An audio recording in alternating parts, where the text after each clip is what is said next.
আসসালামু আলাইকুম রহমতুল্লাহ বরকাতুহ। আলহামদুলিল্লাহ, আশা করি সকলেই ভালো আছেন। আলহামদুলিল্লাহ, গত 18/12/2025 বৃহস্পতিবার আল্লাহ তাআলা আমাকে একটি কন্যা সন্তান দান করেছেন, তৃতীয়বারের মতো কন্যা সন্তান। এর আগে আল্লাহ তাআলা আমাকে 2টি কন্যা সন্তান দান করেছেন। আলহামদুলিল্লাহ, এটা আল্লাহ তাআলার বিশেষ এক মেহেরবানি যে আমাকে আল্লাহ তাআলা এক এক করে 3টি কন্যা সন্তান দিয়েছেন। তো সবচেয়ে আশ্চর্যের বিষয় হলো, আমি এই সংবাদ পাওয়ার পরে যখন বাড়িতে গেলাম, বাড়িতে যাওয়ার পরেই দেখলাম অনেকেই এসে আমাকে সান্ত্বনা দিচ্ছেন। কেউ বলতেছেন ভাই, কেউ বাবা, তোমরা আশা করেছিলে একটা ছেলে সন্তান হবে, আল্লাহ তোমাকে মেয়ে সন্তান দিয়েছেন, কি করবা, ধৈর্য ধরো, আল্লাহ যা করেন তো ভালোই করেন, মন খারাপ করিও না, মনে কষ্ট নিও না।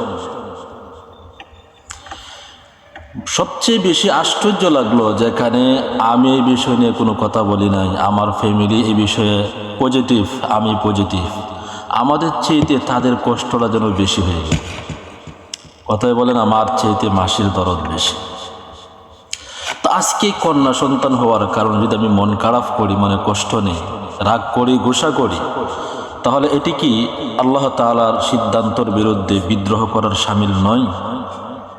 তো আপনারা যারা আমাকে সান্ত্বনা দিতে এসেছেন বা সান্ত্বনামূলক কথা আমাকে শুনিয়েছেন, আপনাদের সেই সান্ত্বনাটাকে আমি গ্রহণ করতে পারছি না, কারণ আপনাদের কথাটাও রবের সিদ্ধান্তের বিরুদ্ধে বিদ্রোহের শামিল বলে আমি মনে করি, এবং আপনাদের সেই সান্ত্বনাটাকে কবুল করাটাও একই ধরনের অপরাধ বলে আমি মনে করছি। আল্লাহ তাআলা 3টি মেয়ে দিয়েছেন, তার মানে 3টি জান্নাতের মালিক আমি। আল্লাহ রাসূল সাল্লাল্লাহু আলাইহি ওয়াসাল্লামের পরিষ্কার হাদিস রয়েছে এই বিষয়ে, যে এক সাহাবী এসে প্রশ্ন করেছেন যে আল্লাহ রাসূল, যদি আমার একটি মেয়ে থাকে, আল্লাহ রাসূল বলেন তাহলে তুমি এক জান্নাতের মালিক, তোমার 2টা মেয়ে থাকলে 2 জান্নাতের মালিক, 7টা মেয়ে যদি কারো থাকে তাহলে 7টা জান্নাতের মালিক।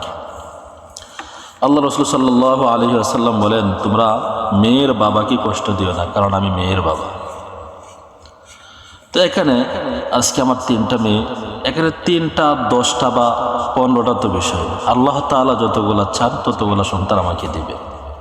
আল্লাহ ছেলে দিবেন অথবা মেয়ে দিবেন, এটা আল্লাহ তাআলার ইচ্ছা। আল্লাহ তাআলা যা ভালো লাগে, আল্লাহ তাআলা যা ভালো মনে করেন, যা কল্যাণকর মনে করেন আমার জন্য, আল্লাহ তাআলা সেটাই আমাকে দিবে। আল্লাহ তাআলা কাউকে ছেলে দেন, কাউকে মেয়ে দেন, কাউকে আবার দোনোটাই দেন, আবার দেখা যায় কাউকে আল্লাহ তাআলা কোনোটাই দেন না। সুতরাং মেয়ে হয়েছে বলে মন খারাপ করতে হবে, রাগ করতে হবে, গুসা করতে হবে, এটা তো বোকামি ছাড়া আর কি হতে পারে। আল্লাহ তাআলা আমাদের সকলকে ভালো বিষয়গুলা বোঝার তৌফিক দান করুন।